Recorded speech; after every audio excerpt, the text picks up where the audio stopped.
Jamaah sekalian yang kami hormati, di antara kisah menarik yang dibawakan di dalam Al-Quran adalah kisah perjalanan dua orang nabi, yaitu Nabi Musa dan Nabi Khidir. Nabi Musa dan Nabi Khidir alaihi wassalam. Nabi Musa berguru kepada Nabi Khidir. Dan di tengah-tengah proses perjalanan itu banyak hal-hal yang aneh menurut Nabi Musa karena keterbatasan ilmunya. Di antara kejadian yang menurut Nabi Musa aneh adalah ketika tiba-tiba Nabi Khidir membunuh seorang anak.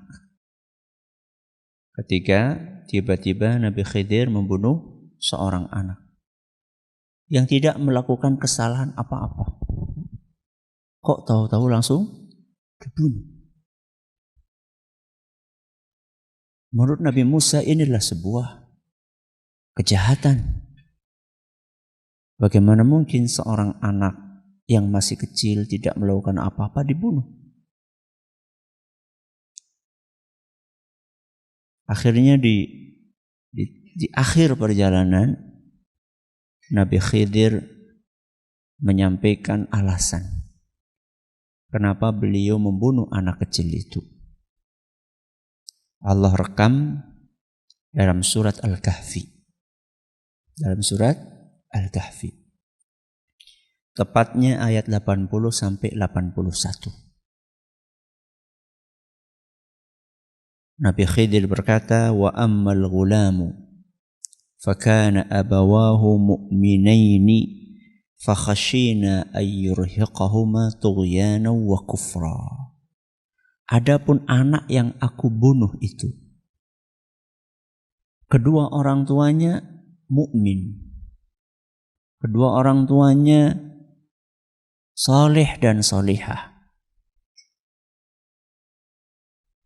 Dan kami khawatir seandainya anak ini tumbuh besar, maka dia akan durhaka. Aku dapat wahyu dari Allah bahwa anak ini kalau tumbuh besar, dia akan durhaka dan menyusahkan siapa? Kedua orang tuanya. Maka aku diperintahkan oleh Allah untuk membunuh anak ini, supaya tidak menyusahkan kedua orang tuanya. Fa'aradna ayyubdilahuma rabbuhuma khairan minhu zakatan wa aqraba ruhma. Dan Allah menghendaki setelah matinya anak ini akan diganti sama Allah dengan anak lain yang akan lebih sayang kepada orang tuanya dan berbakti kepada keduanya. Apa pelajaran yang kita ambil dari kisah ini? Tidak sedikit orang tua yang terlambat punya anak atau bahkan tidak punya anak. Dia sedih. Manusiawi atau tidak? Manusiawi. Yang lainnya tetangganya pada rame di rumah, banyak anak-anak kecil, ini sepi gitu, sedih. Selama mereka berdua sudah berusaha maksimal, maka tidak seyogyanya larut dalam kesedihan. Apalagi saling menyalahkan. Kosi, lah kopora. Ya. Akhirnya rumah tangga isinya cekcok terus. Kenapa kita tidak berpikir bahwa mungkin saja Allah itu tidak ngasih anak karena sayang. Sayang kepada suami istri tersebut. Seandainya Allah takdirkan suami istri itu punya anak, bisa saja anak ini menjadi anak yang durhaka. Siapa yang tahu apa yang akan terjadi di masa yang akan datang kecuali Allah.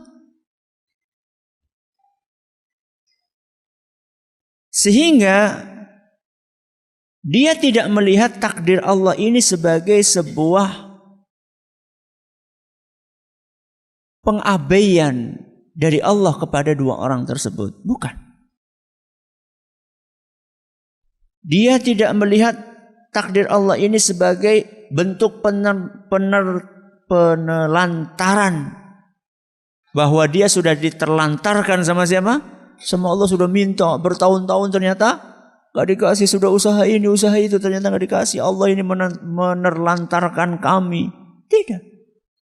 Tapi dia berpikir, ini bisa jadilah bentuk kasih sayang Allah kepada kami. Karena dia selalu ingat sabda Nabi SAW, Inna Allah la yaqdi lil mu'mini qada'an illa wa kana khairan lahu. Dia selalu mengingat sabda Nabi SAW, tidaklah Allah menakdirkan sesuatu bagi seorang mukmin melainkan itulah yang terbaik buat dia. Bukan hanya orang yang mandul, bisa saja orang dikaruniai oleh Allah Subhanahu wa taala anak semata wayang, setelah sekian belas tahun menunggu, ternyata ketika sedang lucu-lucunya diambil sama Allah Subhanahu wa taala. Sedih, manusiawi. Tapi berlarut-larut dalam kesedihan tidak bijaksana. Bisa jadi kalau seandainya anak ini jadi besar, nanti anak ini justru akan menyusahkan orang tuanya karena kedurhakaannya. Maka Allah sayang kepada Anda, anak ini diambil sebelum dia menyusahkan orang tuanya. Jadikan ini kaidah dalam setiap kejadian yang menimpa kita. Seandainya kejadian itu tidak mengenakkan. Ini yang tadi pagi kita sampaikan. Surat apa? Al-Baqarah. Ayat berapa? Ayat 216. Wa asa an tuhibbu syai'an wa asa an takrahu syai'an wa huwa khairul lakum wa asa an tuhibbu syai'an wa huwa syarrul lakum.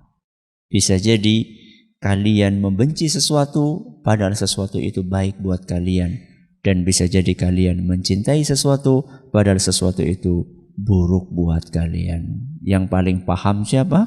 Allah Subhanahu wa ta'ala.